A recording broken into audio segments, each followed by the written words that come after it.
بیمار ہے. حضور صلی اللہ علیہ وسلم عیادت کے لیے تشریف لائے, بیماری میں پوچھنے کے لیے تشریف لائے. اس زمانے میں کون کسی سے پوچھتا ہے؟ سرکار مدینہ صلی اللہ علیہ وسلم ایک کوٹھے کے پاس سے ہمیشہ گلی میں سے گزرا کرتے تھے. ایک عورت ہمیشہ کوڑا کرکٹ اکٹھا کر کے منیرے پہ بیٹھ جاتی تھی. جب رحمت للعالمین وہاں سے گزرتے تو آپ کے سر پہ پھینک دیتی تھی. کپڑے جھاڑ کر گزر جاتے ہیں, کبھی اوف نہ کی. ایک روز نہ پڑا وہ کوڑا, گلی میں لوگوں سے پوچھا یہ مائی کہاں گئی, اس کا وظیفہ کیوں بند ہوا, یہ مائی کہاں گئی؟ یہ نبی کا کمال ہے, میں اور آپ نہیں کر سکتے. ہمیں کچھ چھیڑ کے دیکھے, چاہے ہم سے کچھ نہ بنے, ایک دفعہ جا کر کھڑے ہو جائیں گے, سامنے آ کے دکھا.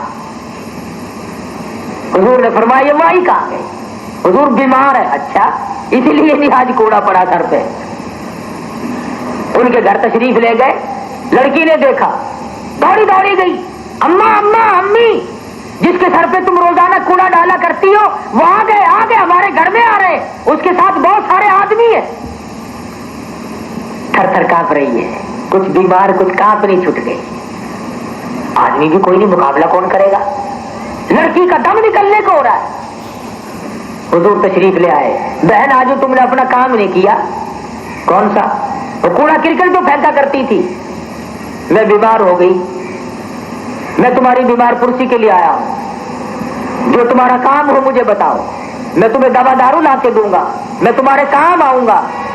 آپ میری آپ کی اتنی بڑی دشمنی, عمر گزر گئی کوڑا پھینکتے ہوئے. فرمایا تیری کوڑا پھینکتے عمر گزر گئی, تو میری جھاڑتے ہوئے بھی تو عمر گزر گئی.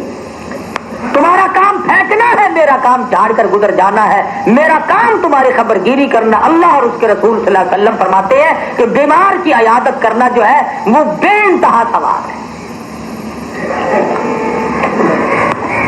اسی وقت جب حضور واپس ہونے لگے, بیمار کرسی کر کے پوچھ کے کہنے لگی کہ پھر اب واپس کہاں چلے ہو, پھر اب کلمے کی دولت عطا کر کے جاؤ. جب یہ اخلاق ہے, یہ کردار ہے, تو سرکار مدینہ صلی اللہ علیہ وسلم کا ایک صحابی بیمار ہے, نوجوان ہے, زندگی سے مایوس ہو گیا.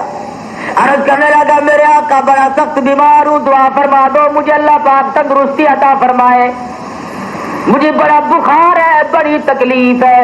سرکار دو عالم صلی اللہ علیہ وسلم نے کرتا اتروایا اور سارے بدن مبارک پہ ہاتھ پھیر دیا,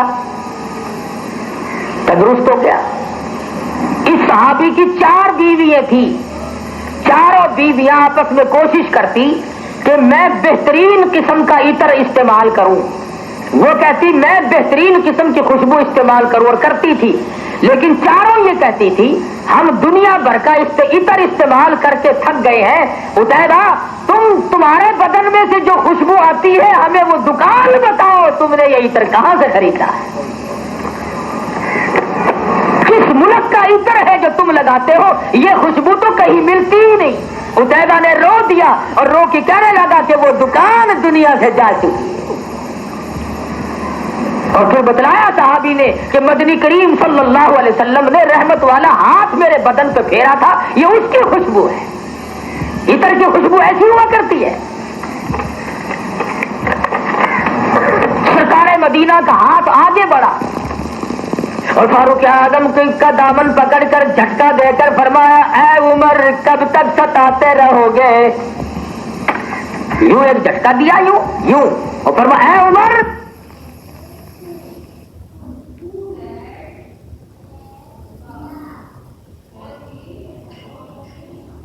تلوار پہ لٹکا ہوا نعوذ باللہ نبی کا سر آئے گا.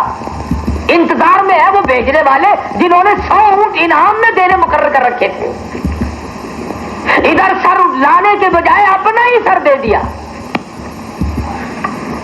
پوچھنے لگے اے میرے آقا کیا کرتے ہو, یوں جو ہاتھ کرے ہیں, یوں جو کرنے لگے ہو کیا کرو گے؟ فرمایا عمر نماز پڑھوں گا اپنے رب کی.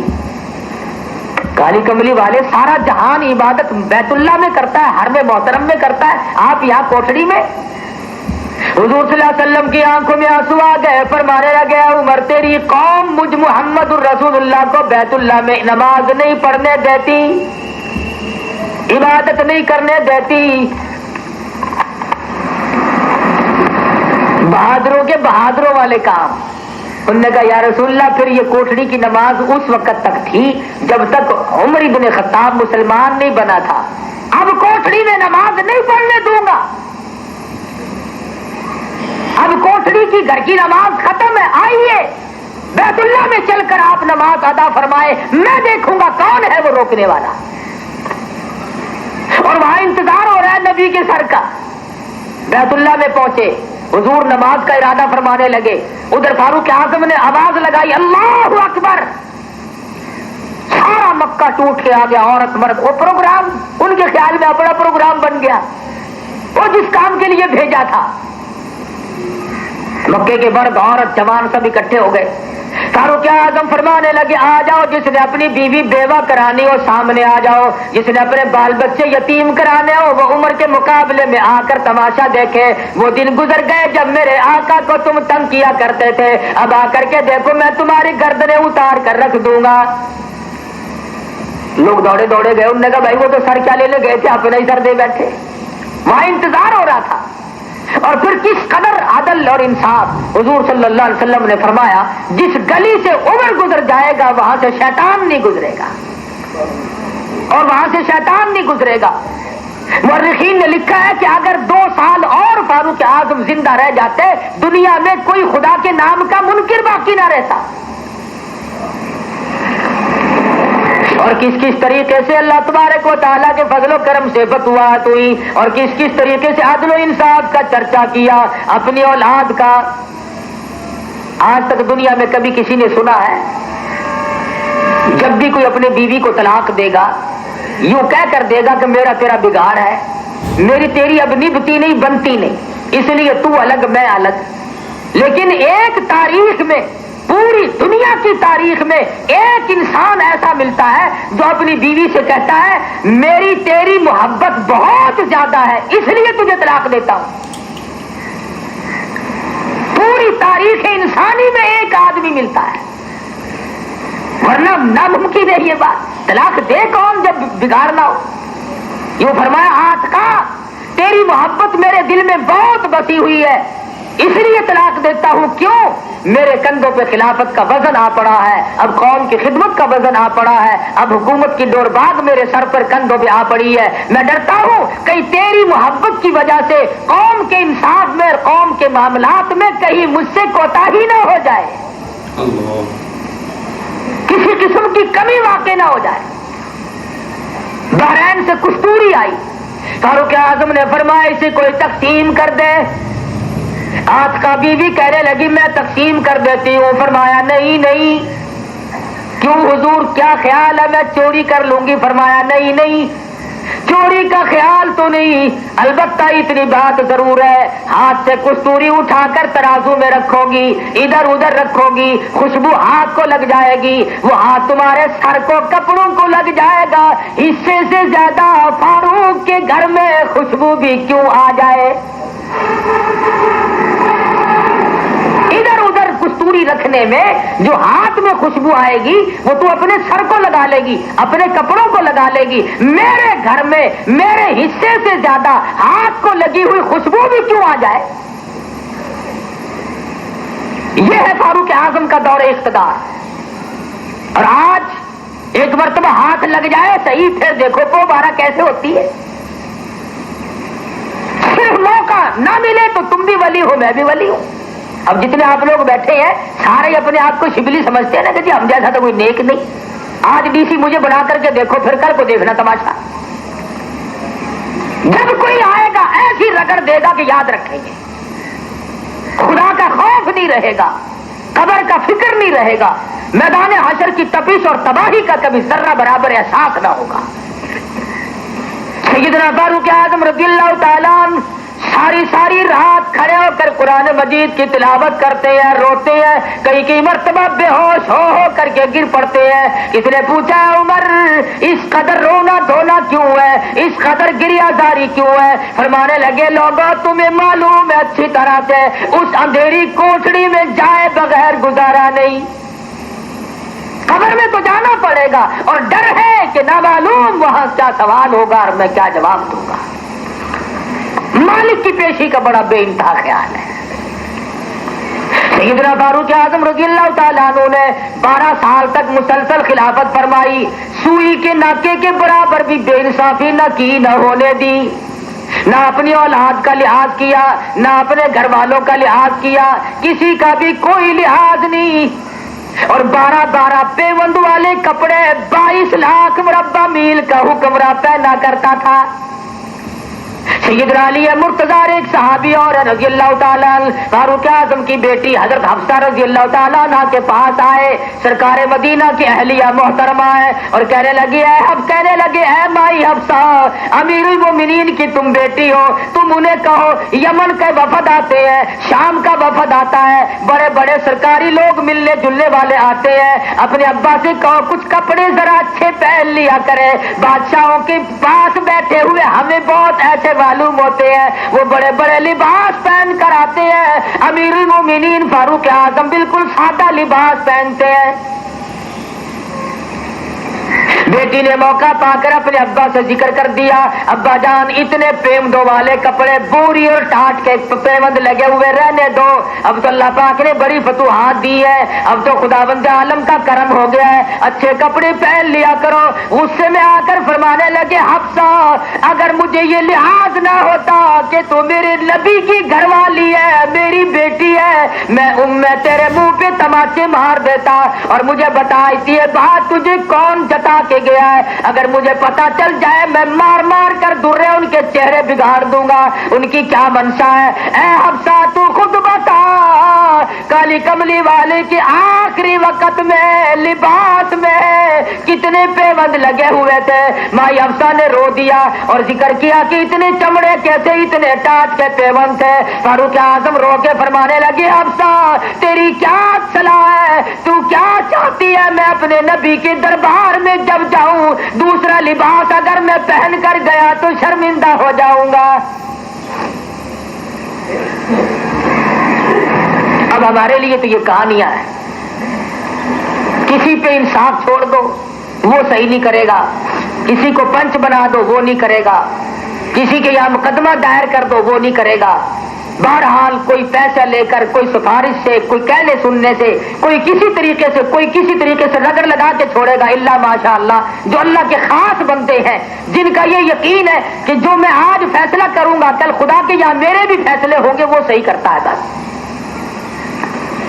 تو سیدنا فاروق اعظم رضی اللہ تعالی عنہ کو ان کارناموں کے بعد صحابہ حیران تھے کہ اتنی فتوحات، رات دن رنگ سیاہ ہو گیا۔ صحابہ نے کہا اے امیر المومنین فاروق اعظم، آپ گندم کی روٹی کھایا کریں، جو کی روٹی نے آپ کی شکل تک کو تبدیل کر دیا، اور جو آٹا چھنا ہوا نہیں۔ حضرت عائشہ صدیقہ رضی اللہ تعالیٰ عنہ فرماتی ہے کہ سرکار مدینہ کی جب میں روٹی پکاتی تھی تو چھلنی نہیں تھی، پھونک مار دیتی تھی، جو گھاس اڑ گیا سو اڑ گیا بس۔ تو فاروق اعظم نے فرمایا کہ تم مجھے کنک کھانے کا مشورہ دے رہے ہو، کیا کابل سے لے کر طرابلس تک کی پوری رعایا کو گندم کی روٹی ملنی شروع ہو گئی؟ پوری پبلک کو، تمام رعایا کو گندم کے آٹے کی روٹی ملتی ہے؟ تو کہا نہیں۔ فرمایا جب تک ایک آدمی بھی جو کی روٹی کھاتا رہے گا فاروق کو یہ حق حاصل نہیں کہ وہ کنک کی گندم کی روٹی کھائے، مجھے بھی ساتھ ساتھ جو ہی کھا کے جینا پڑے گا۔ صحابہ حیران تھے کہ یہ بن کیا رہا ہے اور کس طرح پر حکومت چلائی ہے۔ عوام سو رہے ہیں، امام پہرا دے رہا ہے، امام پہرے داری کر رہا ہے، مدینہ منورہ سے باہر گشت ہو رہا ہے۔ ایک خیمے میں سے کول نے کرانے کی آواز آئی، قریب جا پہنچے، پاس بیٹھ گئے، سلام کیا، کون ہے؟ میں ایک مسافر ہوں، بے وطن ہوں، میری بیوی کو بچہ پیدا ہونے کا درد ہے، ارے شہر میں سے دائی کیوں نہیں بلوا لیتا؟ وہ کہنے لگا میرے پاس پیسہ دینے کے لیے کوئی نہیں، غریب مسکین مسافر ہوں۔ عمر فاروق اٹھے اور اپنے گھر پہنچے۔ فاطمہ بنت محمد الرسول اللہ صلی اللہ علیہ وسلم کی بیٹی، حضرت علی کی بیٹی ام کلثوم فاروق اعظم کے نکاح میں ہے، گھر میں ہے۔ فرمانے لگے ام کلثوم اٹھو، رات کے اندھیرے میں اللہ پاک نے بہشت کمانے کا موقع دے دیا۔ ایک مسافر ہے، پردیسی عورت ہے، بے وطن ہے، اس کے بچہ پیدا ہو رہا ہے، ساتھ کوئی نہیں، دائی بلانے پہ قادر نہیں، تم چل کر خدمت کرو۔ چراغ لیا، تیل لیا، کچھ کھانے پینے کا سامان لیا، مسافر کے پاس پہنچے۔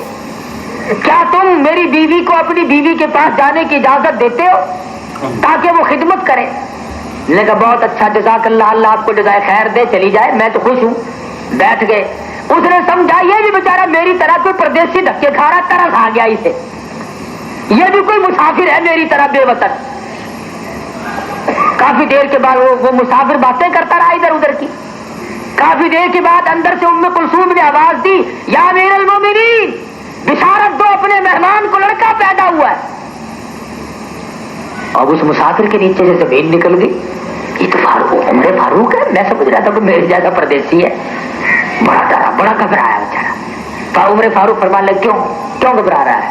کہ بے ادبی ہو گئی۔ کہے کہ بے ادبی ہو گئی؟